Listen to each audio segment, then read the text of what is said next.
दीक्षा लेने गए थे। रावण का वध करने के बाद ब्रह्म हत्या में दोषी ये 4 ही ठहराए गए।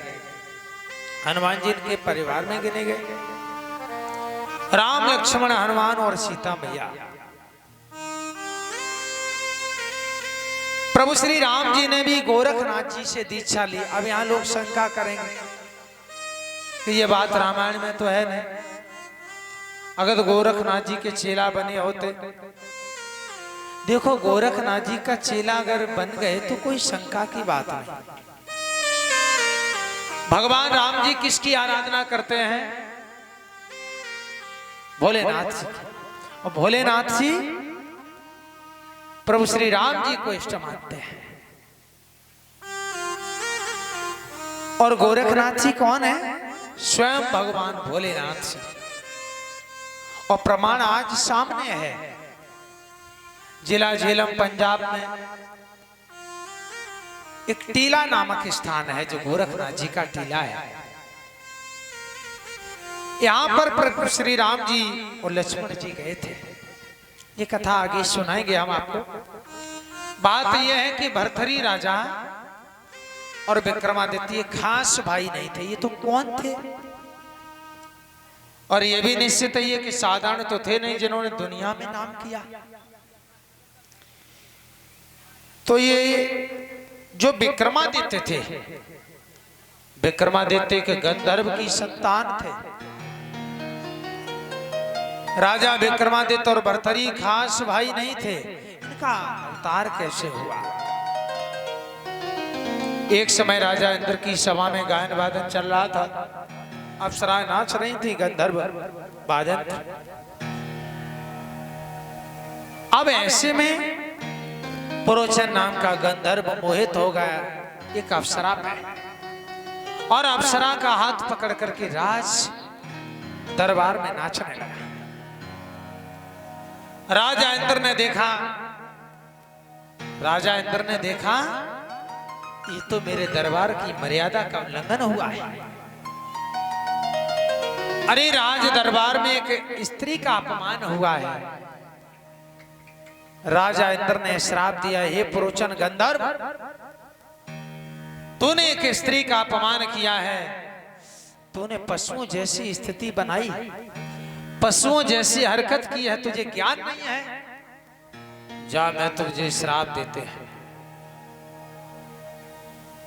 जा, मैं तुझे श्राप देते हैं कि तू पृथ्वी पर गधा बन करके रहे।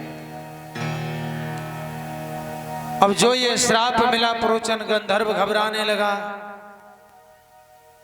हे महाराज, तुमने श्राप दे दिया, अब मेरा उद्धार कैसे होगा? रोने लगा। तो राजा इंद्र ने समझाया कि तू श्राप को धारण कर चुका है, श्राप तो तुझे लग गया, तू गधा बनेगा, लेकिन गधे के रूप में रहते हुए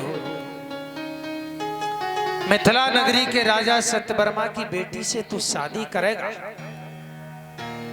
इसी गधे के रूप में जब सत्यवर्मा की बेटी से शादी करेगा, वो कन्या तुझे पति रूप में स्वीकार करेगी। वैसे ही तू श्राप मुक्त हो जाएगा, अपने रूप को प्राप्त होगा।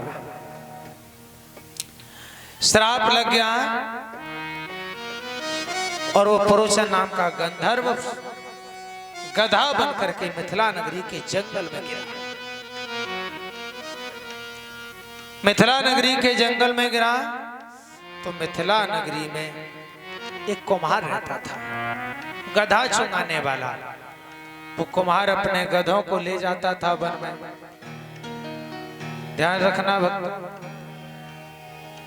आए मिथिला में आज देव चल के आए, मिथिला में आज देव चल के, पुरोचन गंधर्व गधा बन के, पुरोचन गंधर्व गधा बन के आए। मिथिला में आज देव चल के आए, मिथिला में आज देव चल के, पुरोचन गंधर्व गधा बन के, पुरोचन गंधर्व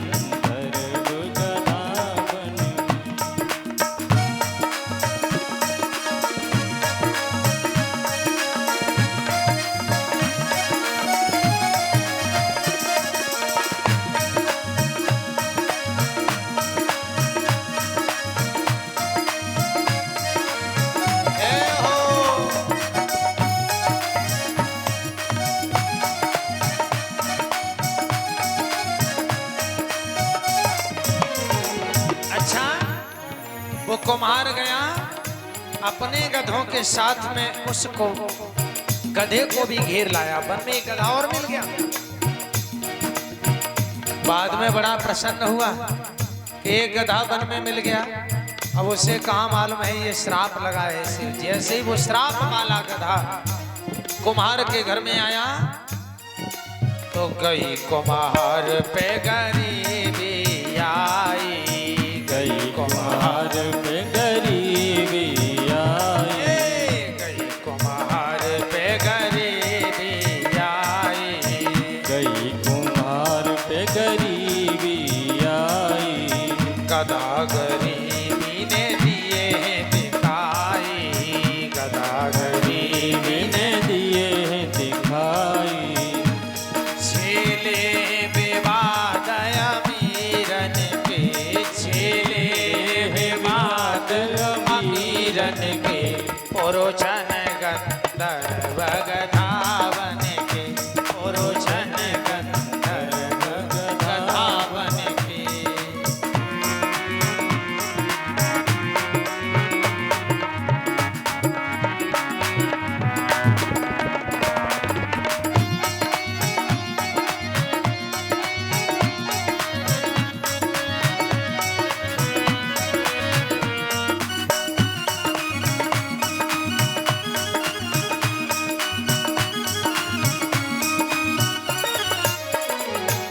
कुम्हार पे गरीबी आ गई और उसने गरीबी के कारण सब गधों को बेच दिया। केवल वही गधा रह गया जिसे श्राप लगा है। मिथिला नगरी में रहने वाला वो कुम्हार जैसे तैसे अपनी रोटी गुजर करता। अब गधा अकेला रह गया। एक दिन रात्रि में बोला कुम्हार से, आधी रात आवाज लगाई, आधी रात आवाज लगाई, सत्यवती से देवो शादी करवाई, सत्यवती से देवो शादी करवाई। जाऊं राजा के घर दुल्हा बन के, जाऊं राजा के घर दुल्हा बन के, पुरुषन गंधर्व गधावन के, पुरुषन गंधर्व गधावन के।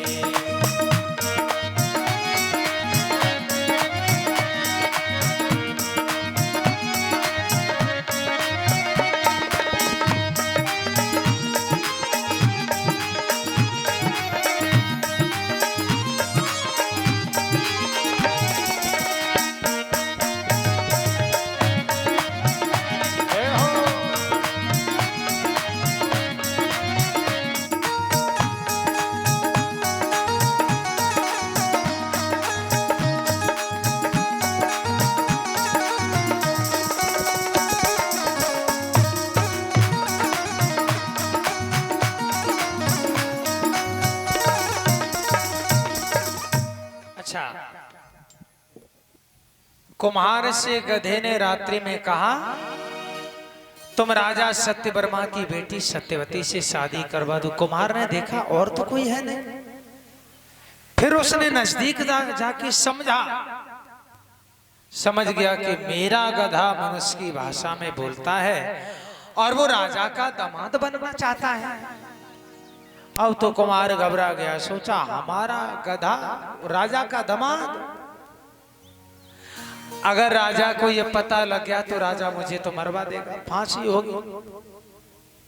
क्या करें? अब तो भैया उस कुम्हार ने घर छोड़ने की योजना बनाई।